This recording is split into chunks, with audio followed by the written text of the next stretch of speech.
Thanks a lot. Thanks. I'd like to now introduce Tony Hay. Tony is the Corporate Vice President of Microsoft Research Connections. Many people of our academics and partners know that we have a branch of Microsoft Research that looks outward, that builds relationships, that even funds some external research, makes links to academic institutions and government agencies. Before coming to Microsoft Research, Tony was director of the eScience Initiative in the UK, and before that he was Dean of Engineering and Applied Science at the University of Southampton. Tony's particularly passionate about the nature of the endeavor of science, the nature of publication, and how that might be changing over the next several decades to become something quite different than what it might be today. Tony, where are you? There he is.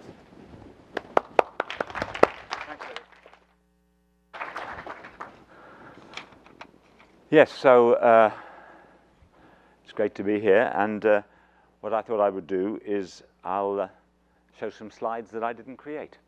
So I'll start with the first one. This is a slide from Jim Gray, and it's about his vision for a new type of research. So I'm going to talk about two revolutions.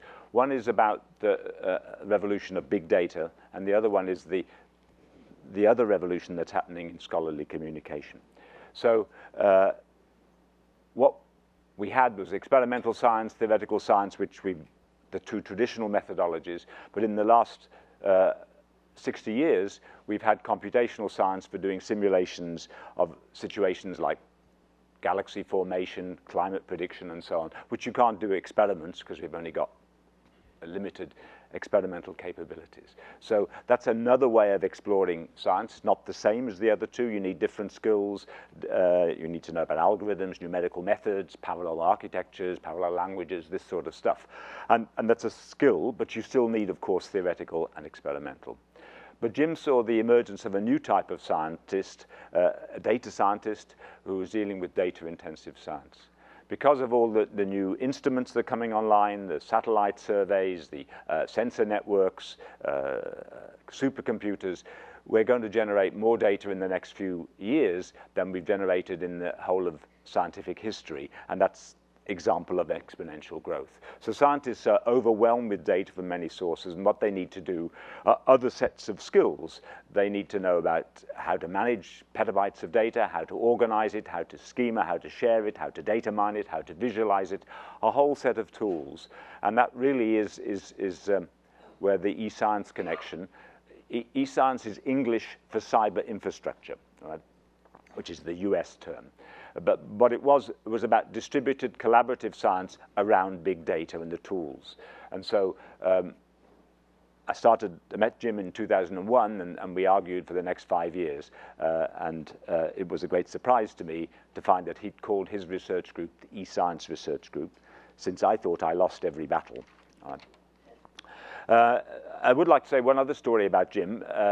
There was a project he did in the mid-90s called TerraServer. Now, this was a pioneering project. They wanted to test the scalability of SQL Server to huge amounts of data, which in those days was a terabyte. All right? Jim searched around for some data which was public, that you could access through a browser, and you could actually go and do all sorts of interesting things and test these ideas.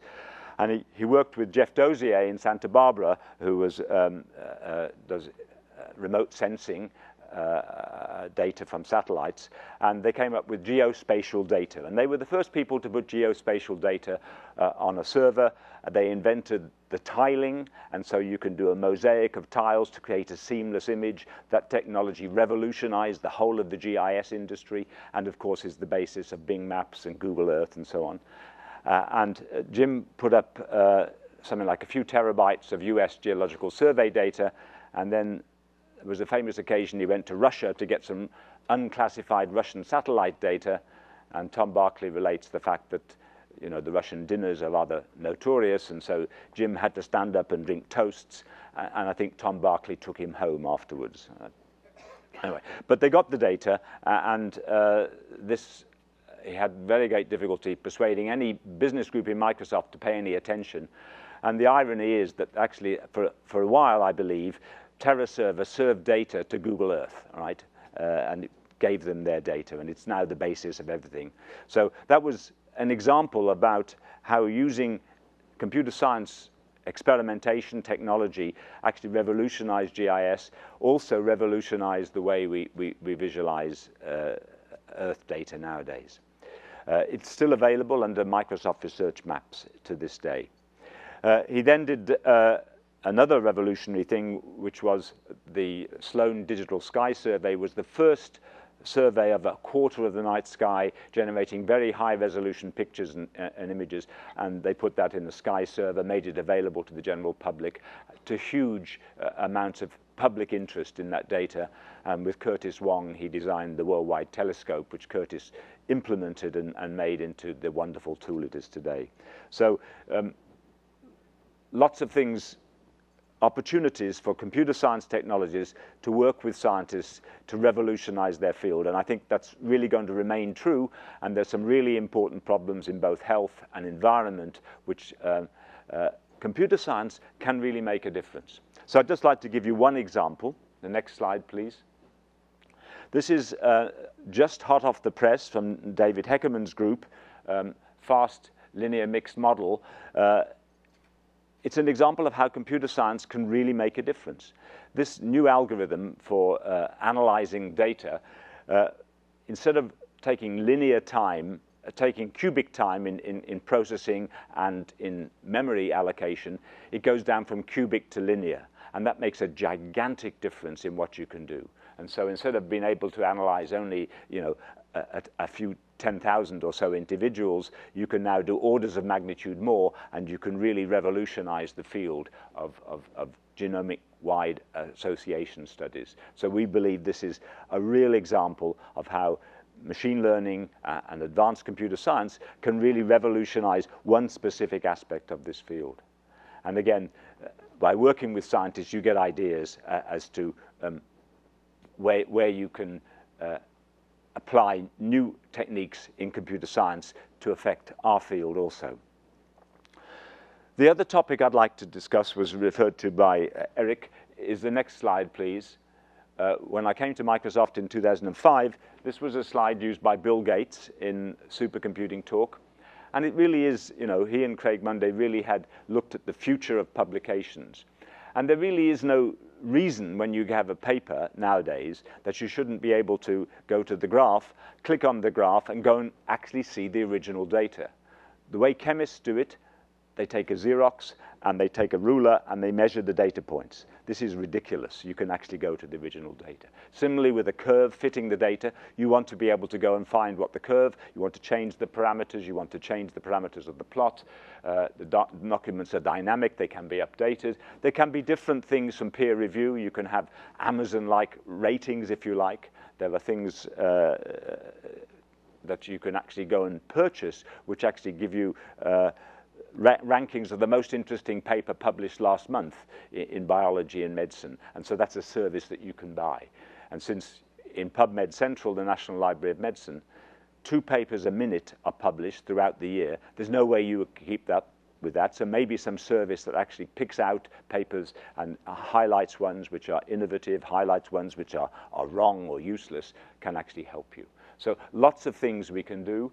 Collaboration is increasingly important, and making documents dynamic is important. Next slide, please.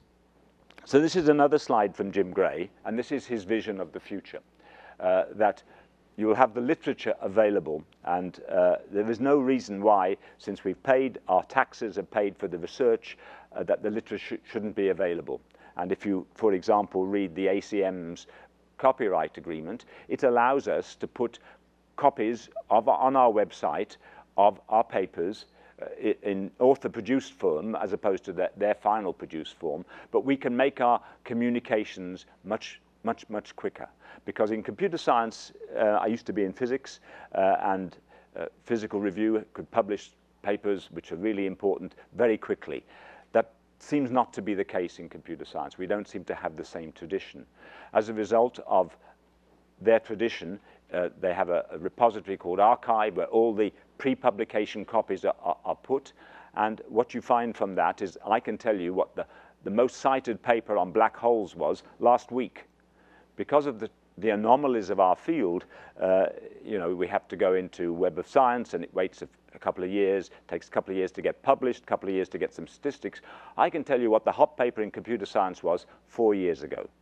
And that really is an indictment of our field, and I'd like to see computer science leading in this revolution. The data. We need increasingly to see the data linked to the paper, and that is now a movement led by the government agencies like NIH and NSF, which are actually asking for data management plans. At least some of the data, which could be useful to others, should be made available for others to analyze, to use, to remix. And so Jim had this vision of searching from the literature to computation, to go to another paper, to more data, putting it with your data, generating extra value. And he saw the openness of the publication process as increasing the way we do science, making it less inefficient.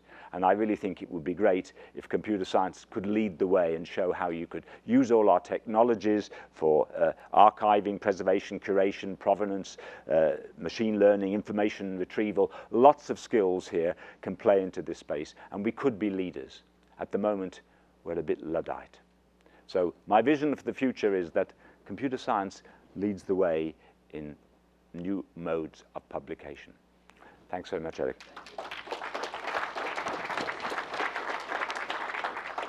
Tony, don't go anywhere just yet. So I've had the opportunity to sit on maybe 2 or 3 once-in-a-decade reviews of computer science departments around the country the last few years, the last 5 or 6 years.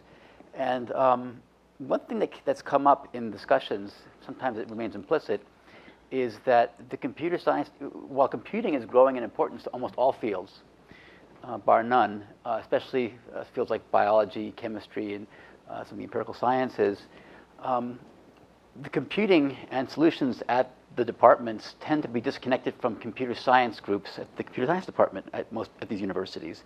Now, there are tools like, I'm sure that David's team's fast LMM will be become a standard of practice as a tool in biology. There's tools around that people use that become standards in different communities, but there seems to be a lacking of a two-way dialogue where problems are defined for computer scientists by people in the other fields, and vice versa.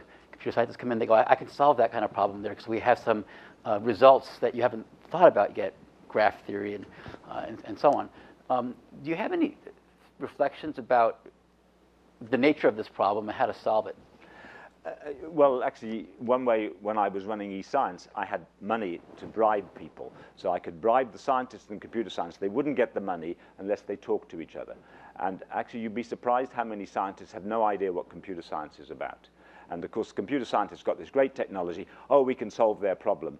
And they spent the first 6 months talking past each other. And it was actually because you glued them together with some money that they eventually understood what each did. And there really could be a viable collaboration. I guess one comment, though, is that it's not that they don't know computer science. Well, they actually think they know because they actually have computer technicians they hire as part of their grants that work with them. They think they know, but they think we write programs, for example, right? You know, in C++, and that we're good at it. And we're not necessarily good at it, all right? No, I came to the conclusion, actually, you needed 3 types of people. You need the scientists who are willing to listen. You need the computer scientists who are interested in applying their technologies. But actually, what scientists need is not some prototype tool that actually falls over. They need tools which are well engineered. So you need some sort of software engineering skills, and IT people in the middle. So I think there are 3 people needed, 3 types of people needed to make this a success. And I actually think one of the reasons why I think Microsoft is exciting to me is I think that we have the capability to make these tools drop dead simple to use and really robustly engineered to do what scientists want. And so that's why I'm excited by things like David's fast LMM. But it's well engineered and et cetera, as you'd expect from David and his team. On that note, thanks, Tony. Thanks very much. Okay. So we're going to go right into the brief outs from the ideation team.